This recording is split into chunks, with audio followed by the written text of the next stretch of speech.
Welcome to The Anxious Voyage. If you think that title sounds bleak or foreboding, one of two things must be true. You're very lucky, or you need to get out more. On this program, we share stories of life and living. We compare notes. We discover commonalities. We accept that life is a glorious, heartbreaking thing, and we embrace and celebrate all of it. Take the ride with us. We're glad you're here. Now, here's your host, Mark O'Brien.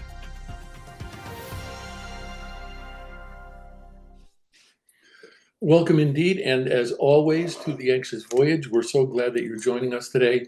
We are coming, as we always do, live from World Headquarters in Middletown, Connecticut, birthplace of Irving Forbush, the inventor of the whoopee cushion.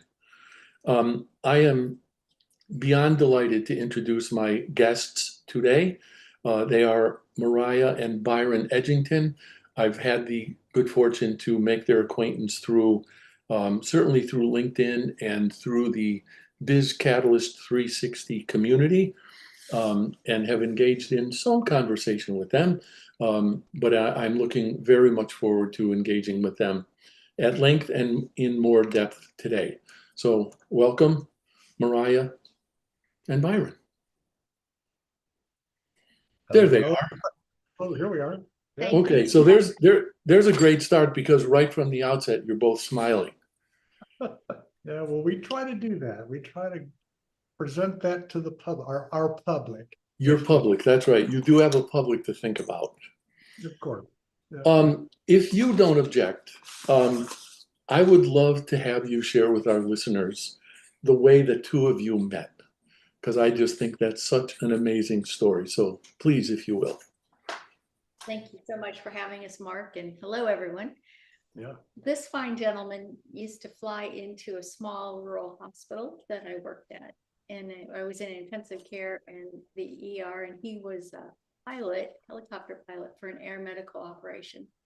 And so we knew each other for many, many years, and I went to work at the large hospital and became one of the flight nurses for what they called neonatal pediatric transport. And so we would go and fetch little babies that were critically ill.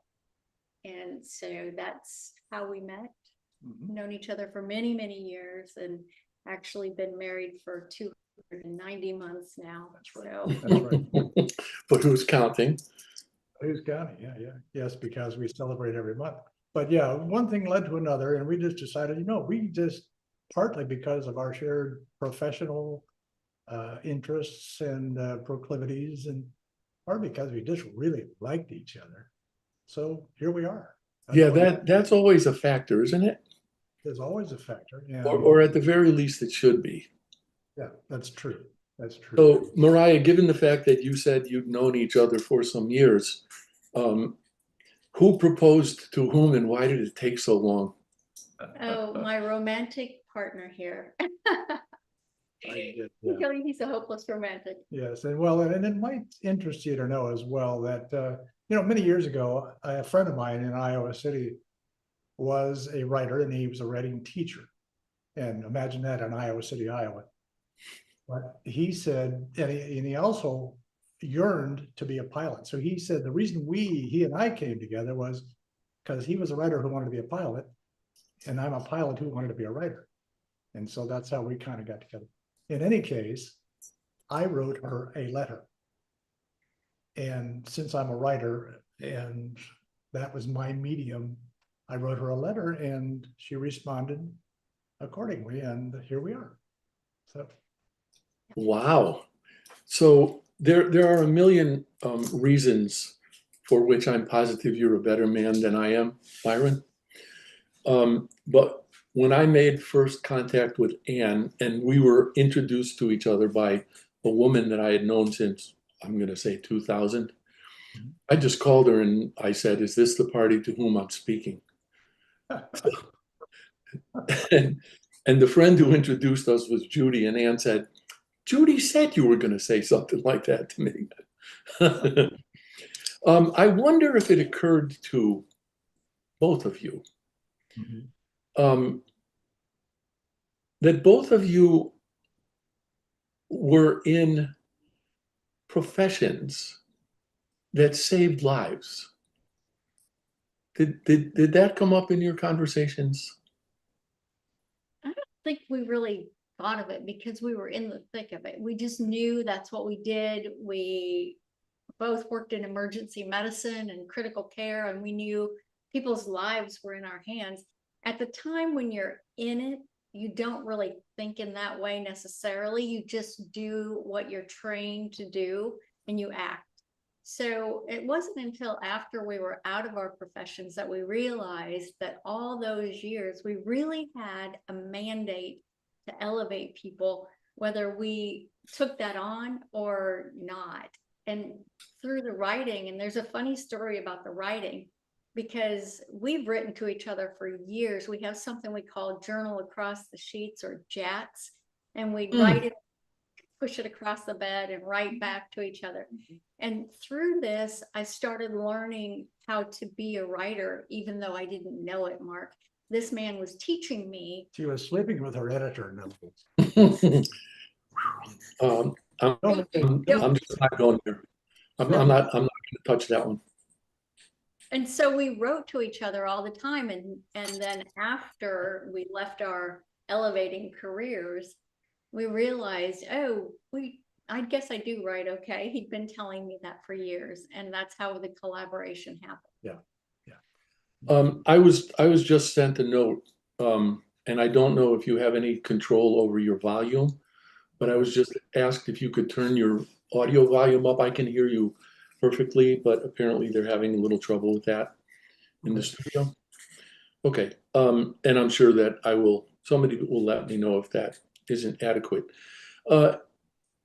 Mariah, since you just mentioned mandate to elevate, I was going to dive into that later, but since you brought that up, I would like you to talk now about that mandate to elevate, which is your work, and also I believe mandate2elevate.com is your website, is it not?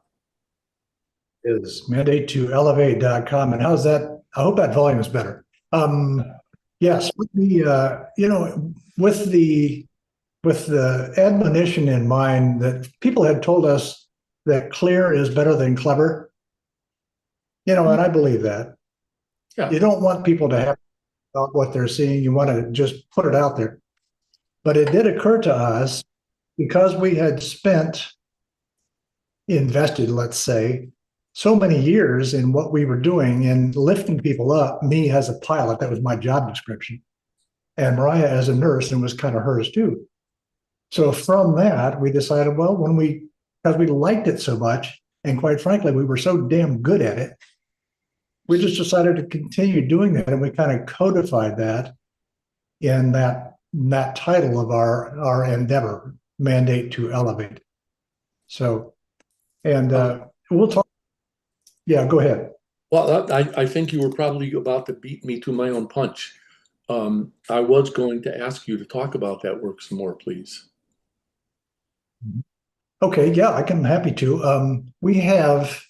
We think, well, and let me back up just a little bit. We think we all have a mandate to elevate other people. And one of the reasons I say that is because we have found, just by the work we do, the books we've written, and the books we've written, by the way, are getting into the hands of people who need them, which is really gratifying. But we believe that elevating other people is not only an obligation we all have, but it's also kind of selfish. Because when you do that, you feel so darn good about yourself. And that's kind of a neuroscience thing, and I can't explain it all that well. But we think it's really kind of selfish in a way, because it makes us feel so good ourselves. And so why not keep doing it? That strikes me as one of the weird aspects of human psychology, that doing good, that doing things that benefit other people can somehow manage to make us feel selfish. It almost makes me wish we all collectively could get over ourselves because I think more people would do more good if they didn't have those second thoughts. Well, maybe I'm doing it for myself. No, you're not. Mhm. I love Yeah. your comment that the books that you've written are getting into the hands that need them. Given the fact that this station that we're broadcasting on right now, among other things, encourages authors and writing, how do you do that? How do you make sure? And how do you know? That's a great question. One of the ways we know, and it's interesting because you really don't know when you're out on social media. You don't know if what you're saying today here, Mark, is going to reach anybody, much less somebody who needed to hear it. You don't until somebody writes back and says, Mhm. wow, I really needed to hear that. And that one person who says, I really needed to hear that, makes all the difference in the world, because we don't know if we're here for a purpose that's greater than ourselves. We ascribe to the thought that we are here. We didn't meet by chance. We know in our soul that this is our purpose, and there are people who are out there. This message today is going to hit their ears, and we will make a difference in their life. And that's the ripple, that's the butterfly effect. We know that there have been many people who've returned to us and saying that, wow, I needed to hear one little piece, one little nugget that's in our books and in our content that we put out there every day. So that's our hope, is just to make a big difference in some one person's life. Yeah, and it just doesn't take any more than one. And let me elaborate on that just a touch. Please. We talked before the show started. We talked a little bit about books writing themselves, and I would suggest that for any writers or looking for advice, which who knows if they are or not, but the books that write themselves probably are the ones that you write to share valuable information with other people. And I've been around the sun 75 times. I've made 75 laps. And at some point, I decided years ago that this is going to sound a little self-serving, but I'm going to say it anyway. I don't have a right to share all the wisdom I've gathered. I kind of have an obligation to do that, whether people pay any attention to it or not. And so that's kind of why I said that these books, the best ones, I think, and the best blog entries, the best essays, whatever, I think that they're the ones that are written for other people. And if you start writing them just because you like the sound of them on the page yourself, you might be on the wrong track. I don't know. I find a relationship between our feeling selfish for doing good for others and the relationship between rights and responsibilities. Maybe it isn't anything more than your innate humility that leads you to say, well, I don't know if I have a right to share my wisdom. I will tell you that I'm a few laps around the sun behind you, but not that many. And wow, I don't know exactly how I think about this, but I feel like I've become more aware of that responsibility. And I would correlate that with the fact that when I was younger, I used to buy into people who would say, I can't change the world. Well, if you don't begin with a willingness to reach one person at a time, that's a self-fulfilling prophecy. Yeah, absolutely right. Yeah. You're going to be right. Yeah, Yeah. I didn't change a thing. How? Yeah. I'm sorry, go ahead. No, I was going to just add to that with that mentality, people lose sight. We lose sight of the idea that we change the world every day anyway. We can't help it. Mm. At some level, I don't know what metric people use for that, but just by getting out of bed in the morning, you change the world, and you can't get past that. It's just something we do interacting with other people. And or not. And or not. One Yeah. person recently told us this, and it is absolutely true. We change the world every day, one click at a time. Yes, that's right. On our computer. We are voting Yeah. with everything we hit. Yep. You know, That's you put me absolutely- in mind of the lyrics from a song by Rush. I don't remember the name of the song, but the lyric goes, "If we choose not to decide, we still have made a choice." Yeah. And I would elaborate on that, Byron, to connect it to your point that we are influencing the world every day, but we influence it for good or ill depending on the choices we make. Yep. For sure. Yeah, and there's no getting away from it. Well, So I think that's another thing, at least I'll personalize this. That's another thing I find coming with age. yeah. Mhm. Yeah, I agree with that. And Yes. I would just offer this parallel. When I go to schools to share my children's books with kids, they always ask me, well, when you write, how do you know anybody's going to like it? And I have to tell them, I don't have any idea. But unless I write it and put it out there, I'll never find out. And I also, will never be presumptuous enough to think, well, I'm the only person in the world who thinks the way I do. No, I'm not. And so if that work attracts people who think as I do, as I suspect yours does, then we're making that difference. True. I don't think I realized this until probably after the pandemic, Mark, during the pandemic. And that is that very few people have positive, well, I shouldn't say that. It's not true.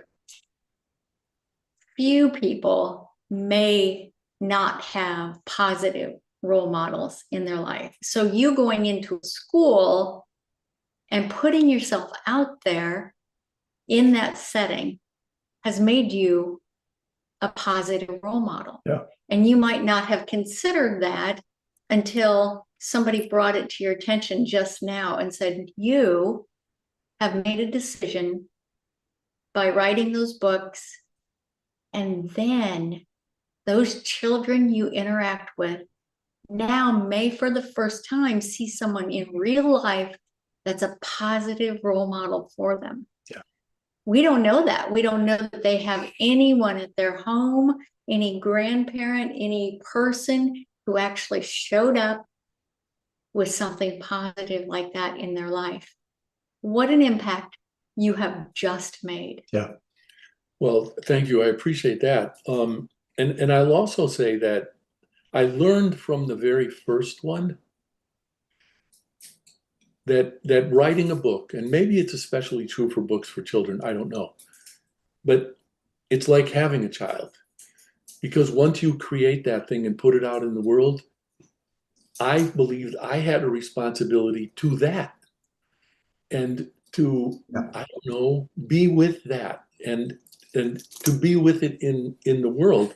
And I also have to connect it to your idea, Byron, about being selfish, because nobody has a better time at those schools than I do. So I come out of there thinking, oh, I was at a blast. I don't know if anybody else got anything out of it, but I sure did. It's just such an amazing thing to think about. I think I would like to take we're maybe a minute or two early, but that's okay. I would like to take our first commercial break now.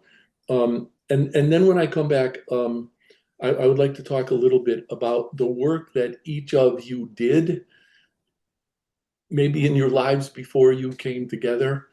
So I would like to do that. So let's take our first break now, and we will see everybody in just about 3 minutes. Everybody has a story.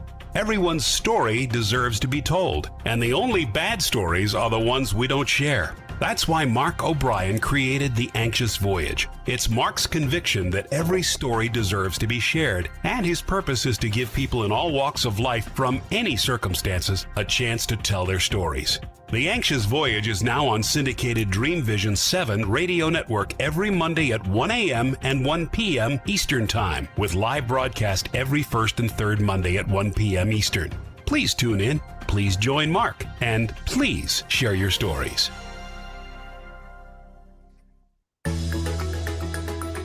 Ever wonder what it's like to have your own radio show? Well, wonder no longer, because you can dip into the radio airwaves by being host for the day on syndicated Dream Vision 7 radio network. It's a fabulous way to get your radio feet wet. It's an opportunity to market your business, modality, or book. Have a guest, mention a sponsor, and take callers. Or you may want to facilitate a lesson by going solo. It's up to you. Listeners can be online, mobile, in cars with Bluetooth, or listen through Amazon's Echo by asking, Alexa, play Dream Vision 7 Radio Network. For more details, go to dreamvision7radio.com and click on Host for the Day.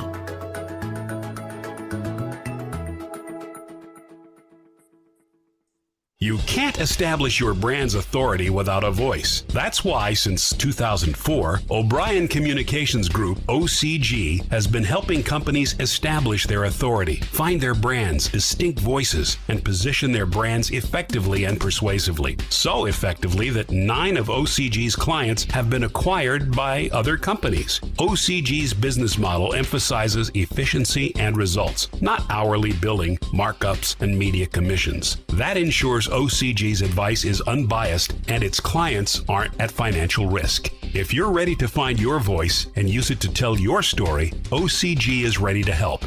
You can find O'Brien Communications Group on the web at o'briencg.com. That's OBRIENCG.com, or call 860-944-9022.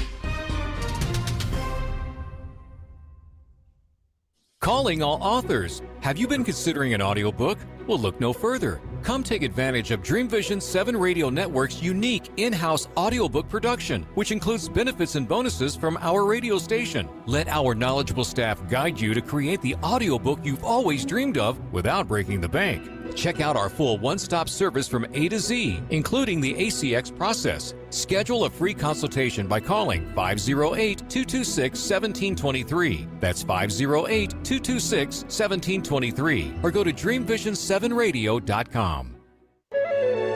This is Dream Vision 7 Radio Network, uniting mankind with universal love. Our shows are created from the heart, bringing each listener to a place of divine enlightenment. Breathe, relax, and enjoy. Let life flow. Welcome back, everyone, and welcome back, Mariah and Byron. Wow.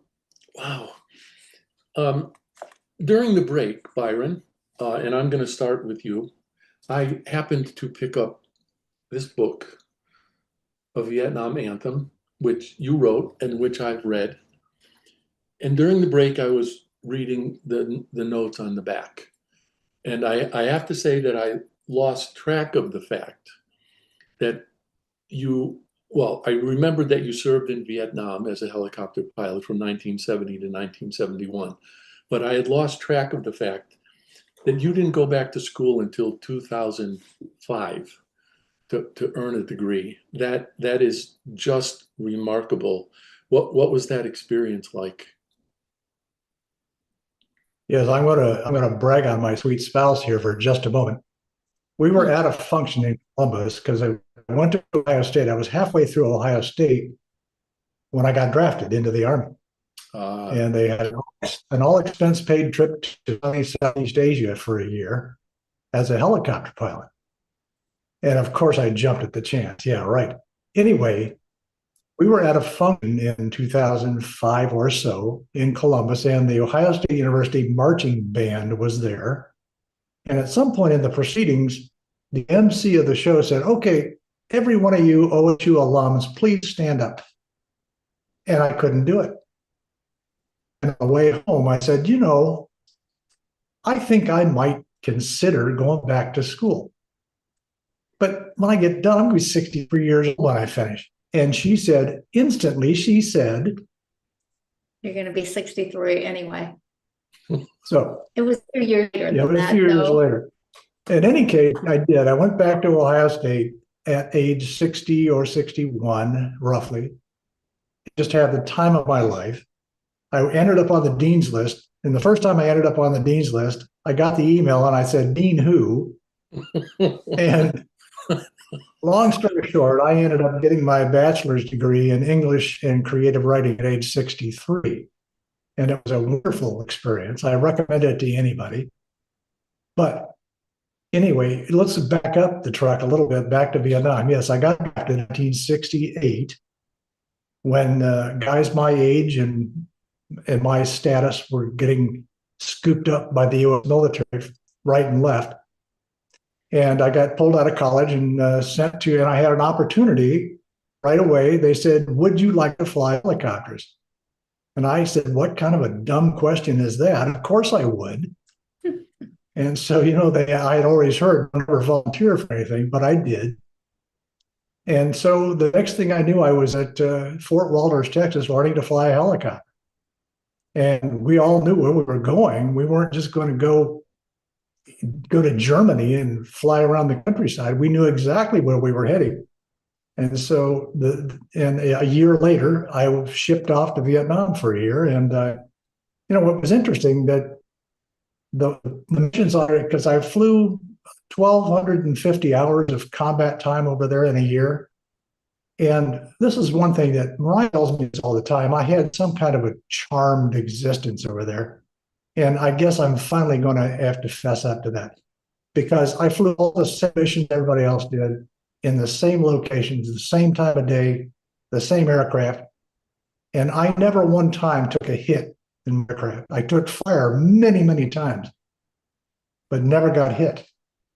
And so this also, believe it or not, feeds into our mandate to elevate in a way, because one particular mission over there, in fact, later on, I was awarded the Distinguished Flying Cross for this mission. There were a bunch of guys on top of a hill, and we were their only way out. They were pinned down in there. The enemy was 50 yards away from them. They couldn't move unless we got them out of there. And of course, at 21 years old, I was bulletproof. I knew that. And so we went in and got off that hill. And I thought about that much, much later. I said, well, maybe that's what I'm supposed to do. I'm supposed to go. And when I found the job flying at the hospital, I felt like I had been trained for a long, long time to do that job. And it was just 20 years of it. It was just the most gratifying work I ever did. And that also brought me someone else. So speaking of a change, to Mariah. Yes. So I don't. First of all, this is so moving to me to hear you tell these stories, and I feel the same way as I did when I read your book. And if I could, I just want to take a moment to read. I'm sorry, the beginning of the review I wrote of this on Amazon. Great leaders lead by example. Byron Edgington made me a better man by being a very good man. His story is vulnerable and redeeming. A lesser man might have been broken by his experiences in Vietnam. Miraculously, Byron was saved by his. All of what Byron's written here is humble and humbling. It's the chronicle of a man who knows there are no answers to anything that don't come from within one's courageously searched heart and soul. When I hear you tell that story, and to think, and I know you attribute it to your training, but to think that a man as young as you were would have the fortitude to do what you did, honestly, it boggles my mind as much as it makes me emotional. Well, thanks for the review, Mark, but I have to add to that, and we talked about this a little bit earlier, about our inability to accept praise like this. I did what any other pilot over there would do. So, in a sense, I appreciate the plug, but that was one of the things that we all got through the day over there. We all knew that if we were the guys on that hill, somebody'd come along for us. So yeah, we did what we felt was necessary. And, and the other aspect of that, of course, is at 21, we all thought we were bulletproof. It wasn't true, but we thought we were. So, Well, yeah, I understand what you're saying, but I will tell you that I was 18 in the last year of the draft, which was 1972. I was utterly without any sense of myself or direction. So I considered myself to be, if you'll excuse the expression, non-bait. And there, but for the grace of God, my lottery number came up so high, I knew I wasn't going to have to go. But I have to tell you, in all honesty, I have no idea if I would have had the kind of fortitude that you did. I truly don't know. Thank God I never had to find out, but I really don't know. Yeah. Well, I appreciate that. Yeah. I think you might be familiar with John Dunia. He calls himself the Shame Doctor. He was a guest on this show. And he might suggest that what you said about I was just doing what everybody else over there was doing and would have been willing to do, rather than courage and humility, John might be inclined to attribute that to shame. And he and I have debated that, and I strongly disagree with him. He accepts my disagreement. But I also appreciate what you said about the fact that it's difficult for some of us, and I'm one of them, to accept praise, to accept people pointing out to us what we do well, what we do positively, what we're good at, what our strengths are. Aside from, I guess, upbringing or conditioning or something, I don't know what to attribute that to, and I have no idea what your upbringing was like. Yeah. Well, I guess since you referred to my upbringing, I guess it probably won't surprise too many people. I grew up as a Catholic kid, and we were strongly discouraged from taking credit for ourselves and for posting any positive attributes. It just wasn't done. And so I think the message we all got was, just keep plugging along. You were born broken. All you have to do in life is try and fix that. And there wasn't any room in there to navigate around and say, hey, I'm doing okay. So I don't know. We didn't have a lot of leeway there. So. Oh, boy. Sorry, this might be a bit tangential, but many years ago, I worked at Aetna. And somebody decided at some point that the slogan for the company should be "Work with the best in the business." And the Securities Exchange Commission showed up and knocked on the door and said, whoa. You can't say that you're. So a buddy of mine and I who worked there, we used to come up with alternative slogans. And one of them was, we're not so bad after all. But I completely take your point as a recovering Catholic, my own self. And I have to say, I probably didn't connect those dots the way you just connected them. You're right about that. Yeah. Quite right about that. Okay, what I would like to do right now, and Mariah, please don't think you're going to get short shrift, nor are you going to get off the hook. What I would like to do is take our second commercial break right now. And when we come back, I would very much like to learn more about you, Mariah. We will see you in 3 minutes.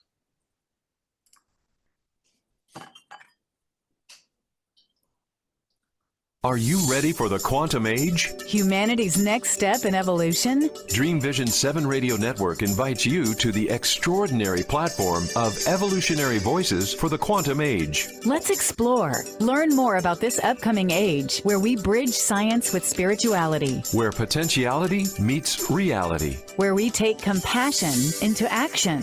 Our trailblazers and visionaries will ask the whys, the what ifs, while igniting continuous possibility. Come along with us into an age beyond what we know today, where we can grow together in unity consciousness. Experience evolutionary voices for the quantum age, Monday through Friday at 8 a.m. and 8 p.m. Eastern on DreamVision7Radio.com.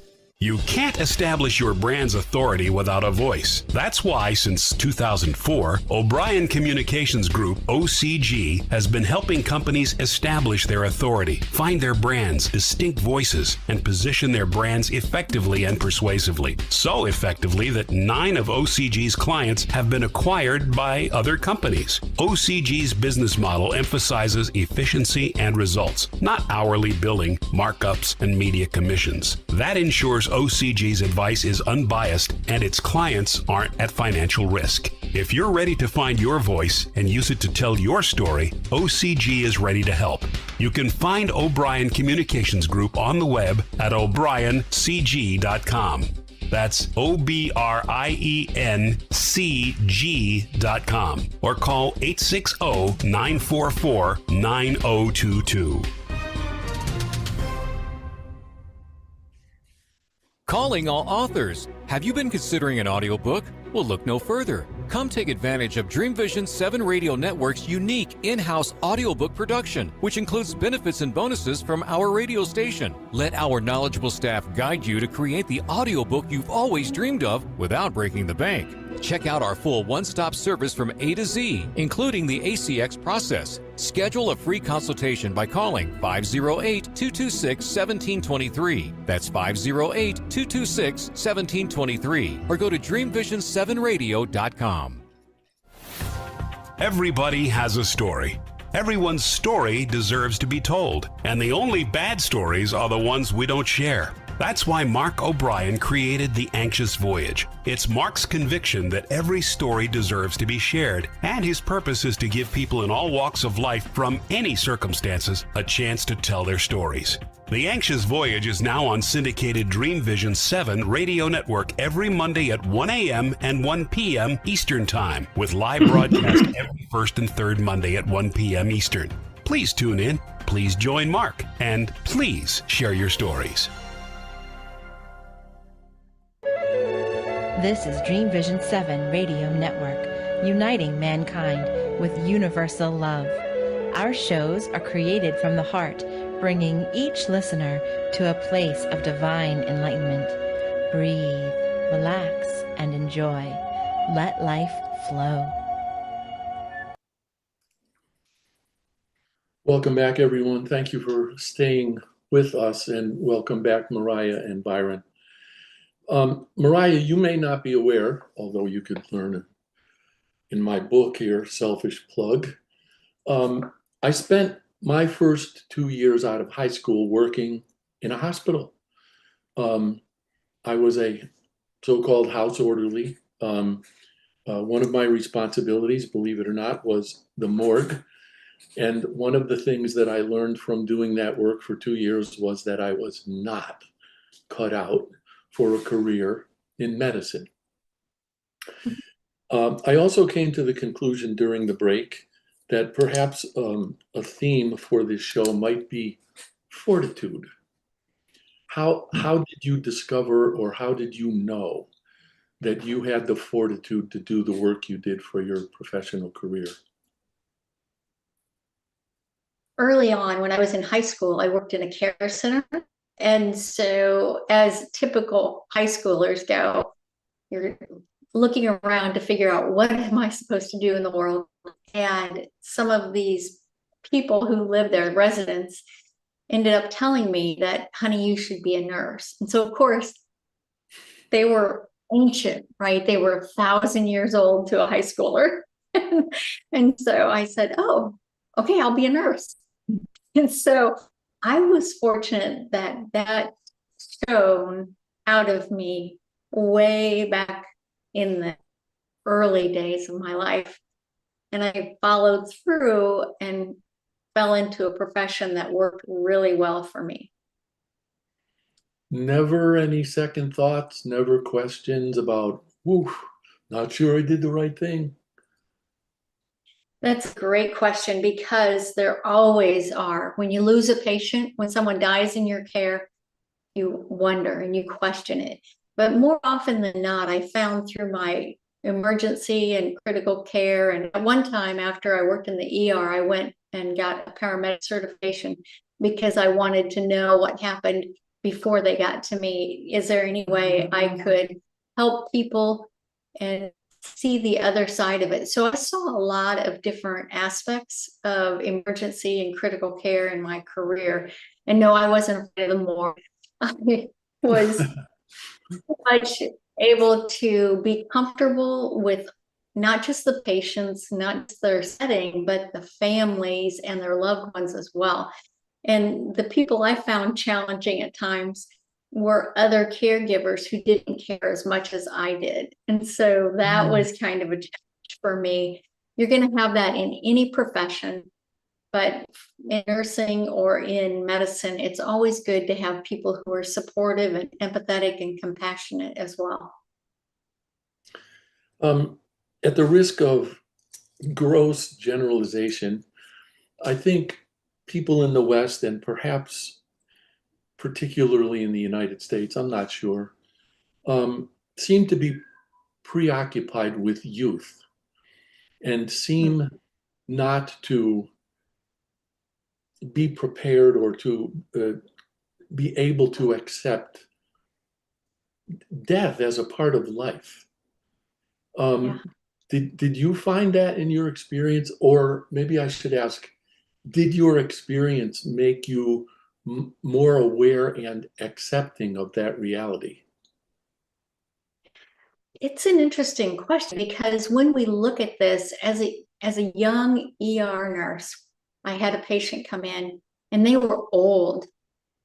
They were 60 something. 60. Wow. Oh, not that. So, exactly. And now I can look at it with different eyes. But at that time, age was different. And we see that no matter what, because until we're getting older and older and older, we don't really understand what that means or looks like. Now we're fortunate because people are beginning to say the boomers are capable. The boomers are interested. The boomers are of age where they can own their own value. And that changed things, Mark. I believe just owning that as we've gotten older, as our society has come to understanding of how important that wisdom from the older generations is, and to bring it in, for example, with what we're talking with you about today. We're revealing a little bit of history in talking about Vietnam and your perspective on it, and saying you weren't certain how you would have handled that. This is the same in medicine too. When people can look at it globally as something, this is a issue that we need to look at closer, because people are aging differently. People are harnessing more power and more of their own just agency in their care. Okay. I think it changes things. Mm-hmm. I love that word agency, and it's a perfect segue into what I want to ask you about next because of what you were saying. Do you think it's easier for people with healthy senses of their own agency or purposes or callings or something in life to be more at peace with their own mortality? And I will tell you specifically why I'm asking. My mom died a year ago January, 4 months shy of her 95th birthday. And she was terrified. And she said to me, I'm so afraid of what's coming. But I can also say, as difficult as it is to say, I'm not sure my mom had ever really found herself. Aside from being a wife and a mother, my dad died 10 years before she did, and she was lost. So I wonder if you perceive any connection there. That's really interesting, because as we've aged together and started this project together, we've found so much peace in what we're doing, because we know, first of all, it's really important. It's making a difference in a way we never anticipated. And because of the Mark, what you just said kind of hit me in a different way than I've ever thought of this. We are comfortable with knowing we're leaving a legacy. And if Byron died in the night, I would be devastated, of course, but I also would know he had a legacy that was important. And I feel like you would be the same. Yes, I absolutely would feel that way. And I think this is something that, even as recently, and you probably this will resonate with you too, until maybe 55 or 60, I didn't know how to spell legacy, and so you really do start to think about that. And which it looks to me like, my friend, you are building a legacy with those kids, number one, and with your brother. Speaking of fortitude, I think that's commendable that, when you talk about it, that in your book, you want to hold that book up again? Yeah, sure. You don't have to ask me twice. Yeah, that's right. And this goes into some detail here about your interaction with your brother. And, that's a major responsibility and part of your legacy. So good for you. Thank you. I will admit I hadn't thought about it that way.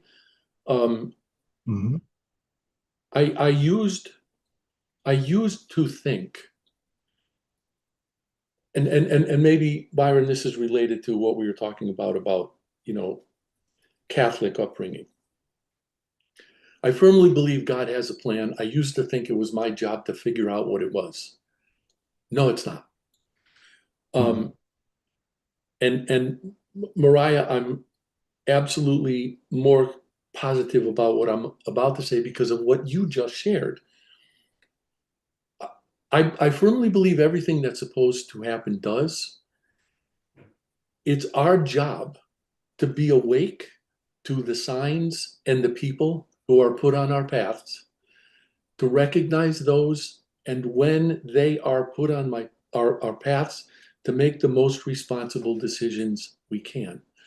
And you, too, have recognized that in yourselves and in your work. Sammy, my cat, just found his way up here. I don't know if you can see him back there. So I think it's amazing. And before we run out of time, I just want to go back to something that you said, Mariah, about COVID. I think it's one of the gifts that COVID gave us, that we had the opportunity to recognize our need and our longing for connection. I do not believe that if it were not for COVID, I would be sitting here having this conversation with the two of you. I can't be anything but grateful for that. You get the same sense at all? Yeah, and thank you so much, because it's absolutely true. And I'm going to give a shout out to Dennis and Allie, because of BizCat. It literally has changed our trajectory, hands down. Yeah. First, it was LinkedIn. That's exactly. Yeah. And how they are such amazing vectors. Not just that, they have renewed my faith in faith, because I see that there are people, and before COVID, before the pandemic, I questioned whether there were people out there in any religious sect that weren't hypocrites.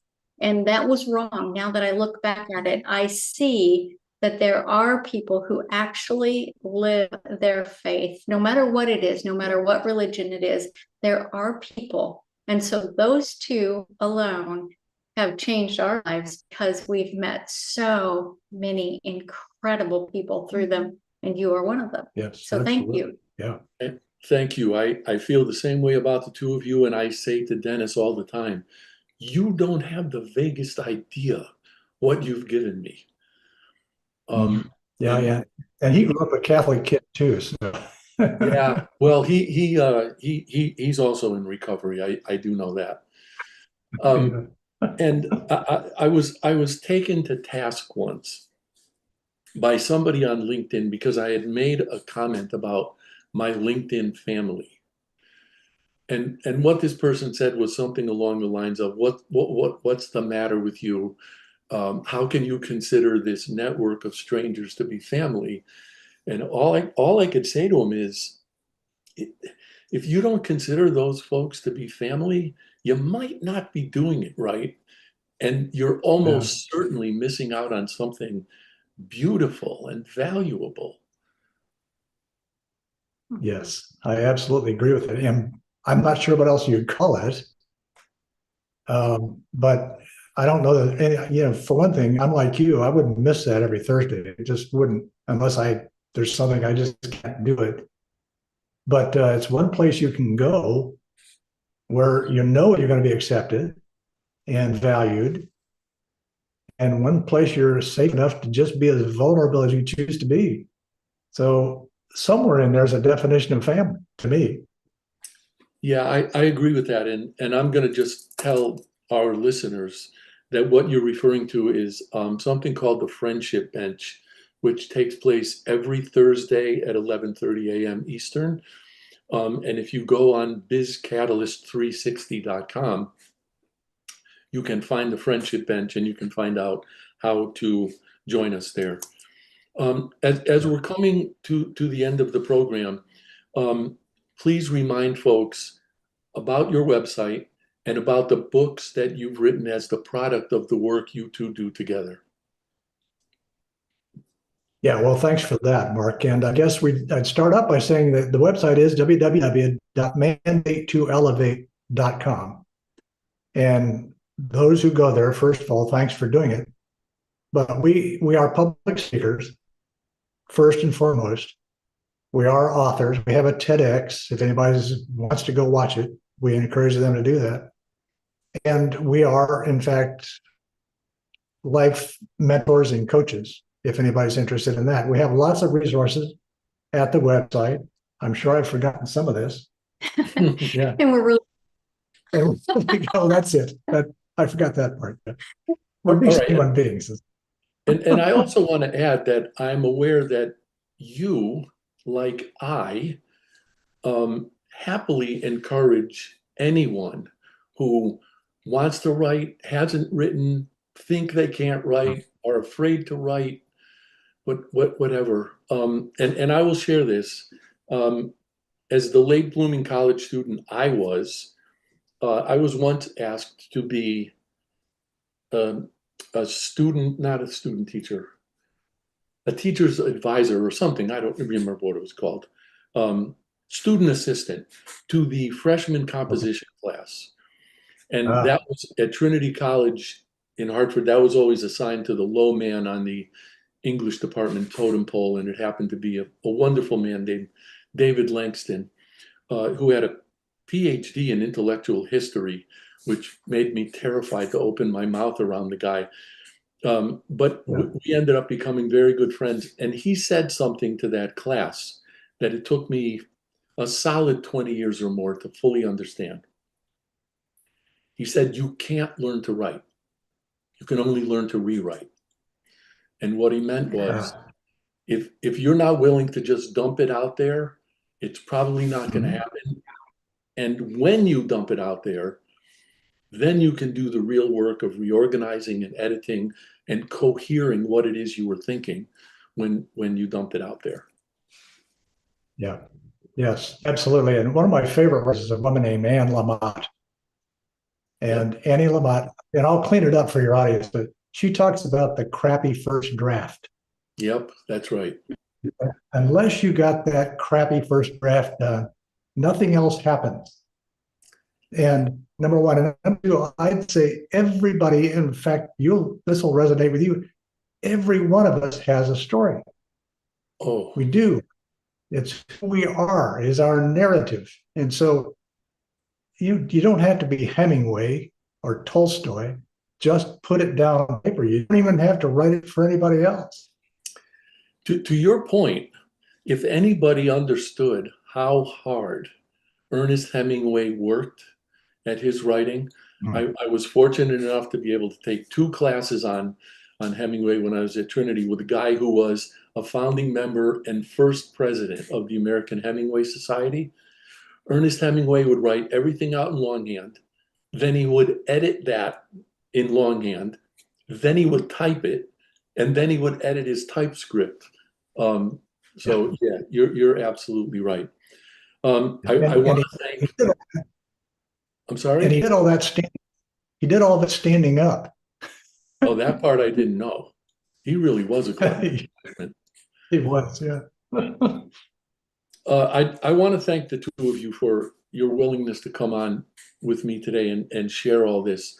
Again, I'm going to give thanks to Dennis Potoko and to COVID for the fact that I have had the wonderful opportunity to meet the 2 of you. And I want to tell you, I've learned so much in this short time. I love the energy of each of you, and I love your energy together. It's just so incredibly positive and contagious. And I hope you won't take it as a threat that I would love to have you come back. Thanks so much for having us. Sure, thanks, Mark. We appreciate it, yeah. All right. I wish you a good day for the rest of your day. And to everyone else, thank you so much for sharing this program with us today.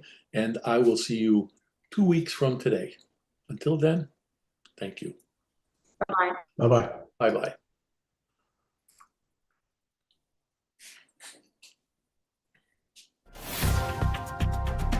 Thank you for tuning into The Anxious Voyage, the program dedicated to sharing stories, helping people, and celebrating life. You can see and listen to The Anxious Voyage on syndicated Dream Vision 7 radio network every Monday at 1 a.m. and 1 p.m. Eastern Time, with live broadcast every first and third Monday at 1 p.m. Eastern. If you have a story to tell, or if you know someone who does, please email the host, Mark O'Brien, at mark@o'briencg.com. In the meantime, please remember, the only bad stories are the ones we don't share.